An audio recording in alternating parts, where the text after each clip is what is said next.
L'Europe n'a pas été faite, nous avons eu la guerre. 5 years after the surrender of Nazi Germany, the European movement had gathered pace. The Council of Europe had been founded as an assembly in which to discuss common values and to foster cultural cooperation, but bereft of any political power. On the eve of an Allied summit meeting on the economic future of the new West German Republic, France pulled a big surprise out of the hat. To an unsuspecting press corps in the cloakroom of his residence on Quai d'Orsay, Foreign Affairs Minister Robert Schuman suggested to pool the entire coal and steel production of the two countries. L'Europe ne se fera pas d'un coup, ni dans une construction d'ensemble. Elle se fera par des réalisations concrètes. Germany had only been informed some 24 hours before, but to Chancellor Adenauer this must have seemed like a godsend. Without this bold plan, Germany's heavy industries might have stayed under Allied control much longer. But not only West Germany seized the moment. The coal and steel community was meant to be open, and immediately 4 more European countries were willing to join.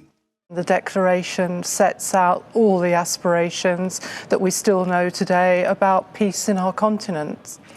It's absolutely central because it forms the document, it is the document where it all began, in a sense, that sets up the original community, putting coal and steel into joint production amongst a number of European countries. We also have seen the other part of it, the economic benefit of creating this huge market that has given us prosperity as well as peace. The treaty establishing the European coal and steel community was signed less than a year after Schuman's declaration, again in Paris. The Netherlands, Belgium, Luxembourg and Italy thus formed with France and West Germany the core of what is today the European Union of 27 member states. The ECSC was already led by a supranational executive body, the High Authority, making it the precursor of the European Commission. The High Authority's first president was the man who actually came up with the idea of it all, Jean Monnet, perhaps the most brilliant French diplomat of the 20th century.